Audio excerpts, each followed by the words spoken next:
ఆత్మీయులైన మిత్రులందరికీ అభినందనలు, ధన్యవాదాలు. సమాజానికి ఉపయోగపడే కవిత్వాన్ని రాస్తున్న మీ అందరికీ పేరు పేరున ధన్యవాదాలు. మీ అభిప్రాయాలను సూటిగా సమాజానికి అందిస్తున్న మీ అందరికీ మనసారా ధన్యవాదాలు తెలియజేసుకుంటున్నాను. ఈరోజు నేను కవిత్వం ఎలా ఉంటే బాగుంటుంది అనే దాని మీద ఒక పాఠకుడిగా నా అభిప్రాయాన్ని చెప్పదలుచుకున్నాను. కవిత్వము చదివేటువంటి పాఠకుడు ఒక మంచి భావనని, ఒక కొత్త విషయాన్ని కోసం ఎదురు చూస్తూ ఉంటాడు. మీ కవిత్వములో ఎక్కడైనా ఒక మంచి నూతనమైనటువంటి అంశం కనిపిస్తే వెంటనే అభినందన తెలియచేయాలనేటువంటి కుతూహలంతో ఉంటాడు. అలాంటి కుతూహలముతో ఉన్నటువంటి ఆ పాఠకుడికి నీవు అందించేటువంటి ఆ కవితా వస్తువు, ఆ కవితా శిల్పము, ఆ కవితా భాష చక్కగా ఉన్నట్లయితే నీకు అభిమానిగా మారిపోయేటువంటి పరిస్థితి వస్తుంది. అందుచేత మిత్రులారా, కవులారా, కవయిత్రులారా, మీరు చక్కటి కవిత్వాన్ని రాస్తున్నారు, రాయాలి కూడా. కవి అంటే విలియట్ గారు ఒక మాట చెప్తారు, కవిత్వం అంటే ఏ సిమ్టమ్ ఆఫ్ సోషల్ చేంజ్ అంటారు. సోషల్ చేంజ్ అంటే సామాజిక మార్పు కోసం, సామాజిక మార్పుకి సంకేతమే కవిత్వం. అదే అంటాడు ఆయన. The development of poetry itself a symptom of social change. అంటే సామాజిక మార్పుకు సంకేతమే కవిత్వం. సమాజాన్ని మార్చగలిగేదే కవిత్వం, సమాజాన్ని చైతన్యవంతం చేసేదే కవిత్వం, సంఘాన్ని సంస్కరించగలిగేదే కవిత్వం. అలా సంస్కరించగలిగిన వారి కవిత్వమే ఎక్కువ కాలం నిలుస్తుంది. కాబట్టి ఆ సోషల్ చేంజ్ ఏదైతే ఉందో ఆ చేంజ్ కోసం మీరు కవిత్వం రాయాలని చెప్పి నేను మీ దగ్గర నుంచి ఆశిస్తున్నాను. అదేవిధంగా సైమన్ అనేటువంటి రైటర్ కూడా ఒక మాట చెప్తారు, పొయిట్రీ అనేటువంటిది ఎలా ఉంటుందంటే, కవి అనేటువంటి వాడు మాస్ అబ్జర్వర్గా ఉంటాడు. మాస్ అబ్జర్వర్ అంటే జనాన్ని పరిశీలిస్తూ ఉంటాడు, వాళ్ళ పరిస్థితుల్ని, వాళ్ళ ఆవేదనల్ని, ఆక్రందనల్ని, సంఘర్షణల్ని, అనుభవాల్ని అన్నింటినీ కూడా కవి అబ్జర్వ్ చేస్తూ ఉంటాడు, పరిశీలిస్తూ ఉంటాడు, పరిశోధన చేస్తూ ఉంటాడు. అలా చేస్తుండడం వల్ల తన భావాల్ని చక్కగా వివరించగలుగుతాడు. అది కవికి ఉండవలసినటువంటి ముఖ్య లక్షణంగా సైమన్ అనేటువంటి ఆ ఇంగ్లీష్ పోయిట్ చెప్తాడు. కాబట్టి మిత్రులారా, కవిత్వం చక్కగా రాయడానికి ప్రయత్నం చేద్దాం, సంఘానికి ఉపయోగపడే కవిత్వం రాద్దాం. మన కవిత్వం వల్ల ఏ ఒక్క మనిషి మారినా సరే మన కవిత్వానికి సార్థకం కలుగుతుందని భావిస్తూ ఈరోజు నా వజ్ర కవనం అనేటువంటి దానిలో ఒక రెండు భావాలు మీకు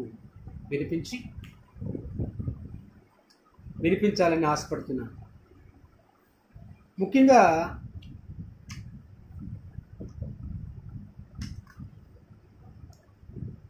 ఒక శీర్షిక పేరు మనదేది మనది కాదు. పంచ ప్రాణాలను కాపాడే పంచభూతాలు మనవి కావు. ప్రకృతి సీమ భిక్ష అది. జీవితాన్ని జీవింపచేసే జలం మనది కాదు.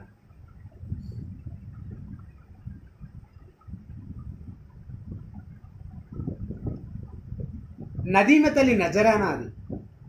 మేనును మేనుగా సజీవం చేసే మెతుకు మనది కాదు. కృషివలి కృపా కటాక్షం అది. కృషివలి కృపా కటాక్షం అది. కృషివలి అంటే రైతు. మనం తినే తిండి మనది కాదు, రైతు.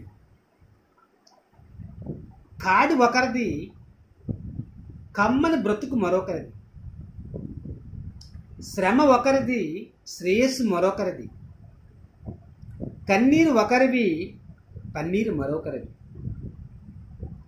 వెలుగు విలువ చీకటికి తెలియనట్లు, వర్షం విలువ విసుగ తిన్నకు అర్థం కానట్లు, మన వల్ల ఏమీ కాకపోయినా కీడు కొరగాదు.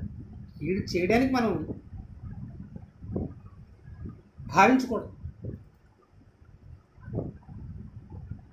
కర్షక స్వేదం, శ్రామిక శ్రమం మరువరానివి.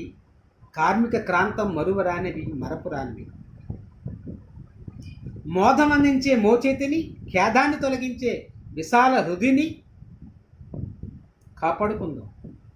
మనవి కాని వాటిని గారవించుకుందాం. మనవి కాని వాటిని మనకు అందించే వారిని గారవించుకుందాం. ఇది ఇక్కడ మోదం అందించే మోచేతిని, ఖేదాన్ని తొలగించే విశాల హృదయని కాపాడుకుందాం. మనవి కాని వాటిని మనకు అందించే వారిని గారవించుకుందాం, గౌరవించుకుందాం.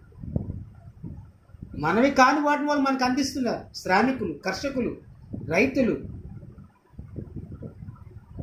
నేత పనివారు, కమ్మరి, కుమ్మరి, వీళ్ళందరూ కూడా మనకు కాని వాటిని మనకు అందిస్తున్నారు. అలాంటి వారిని మనం గౌరవించుకోవాలి. అది మన బాధ్యత, మన కర్తవ్యం అని నా కవిత్వాన్ని రాయడం జరిగింది. ఇంకొక శీర్షిక తెలియజేయాలని ఆశపడుతూ, శీర్షిక పేరు నిన్ను ఎవరన్నారు అని ప్రశ్న. అనాథులైనటువంటి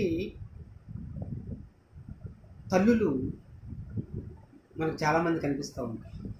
వాళ్ళు అనాథలు కాదు,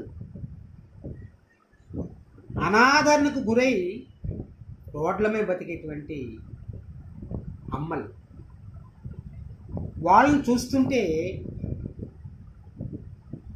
మన వయసు కూడా గుర్తొచ్చి, ఆ కాలం గుర్తొచ్చి కళ్ళు చెమరుస్తాయి.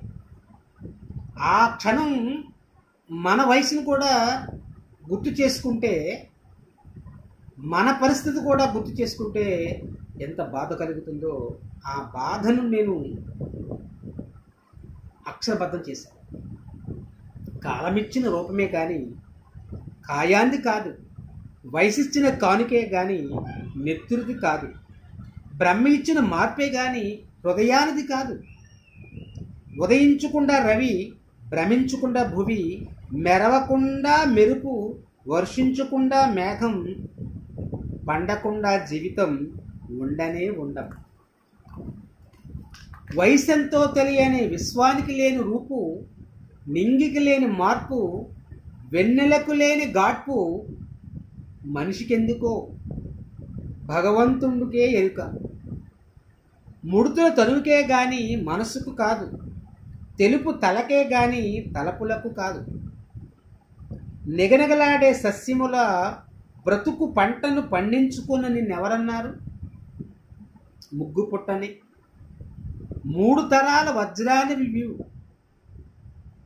జన్మ ఇచ్చిన కర్తవ్యాన్ని 100% విజయవంతం కావించి 100 ఏళ్ళు పూర్తి చేసుకున్న నిన్నెవరన్నారు? పండుటాకని 100 ఏళ్ల దేవతవు నీవు. 100 ఏళ్ళు పూర్తి చేసుకున్న నిన్ను ఎవరన్నారు? పండుటాకని 100 ఏళ్ల దేవతవు నీవు. అది నా యొక్క బాధ. ప్రతి ఒక్కరి జీవితంలో వయసు రీత్యా మార్పు కలుగుతూ ఉంటుంది. ఆ మార్పుకి మనం విలువ ఇవ్వాలి, కానీ ఆ విలువ తగ్గించకూడదు. అది మనం చెప్పవలసినటువంటి, సమాజానికి మనం చెప్పవలసినటువంటి బాధ్యత. అది కవిగా, రచయితగా, ఒక సలహాదారుడిగా, ఒక మిత్రుడిగా, ఒక అభిమానిగా, ఒక శ్రేయాభిలాషిగా మనం వాళ్ళకి చెప్పవలసిన బాధ్యత ఎక్కువగా మన మీద ఉంది. కవిత్వాన్ని రాసే వాళ్ళ మీద ఉంది, రచన చేసే వాళ్ళ మీద ఉంది, అభిప్రాయాలు పంచుకునే వాళ్ళ మీద ఉంది. కాబట్టి మిత్రులారా, చైతన్యపూరితమైనటువంటి సమస్య పరిష్కార మార్గాలను కనుగొనే విధంగా సానుకూల దృక్పథంతో కవిత్వాన్ని మీరందరూ రాస్తారని ఆశిస్తూ, ఈ అవకాశాన్ని ఇచ్చిన మీ అందరికీ పేరు పేరున ధన్యవాదాలు తెలియజేస్తూ, మరొక అంశంతో మీ ముందుకు వస్తాను. అప్పటి వరకు స్వస్తి. మీ దాడి చంద్రశేఖరరావు. ధన్యవాదాలు.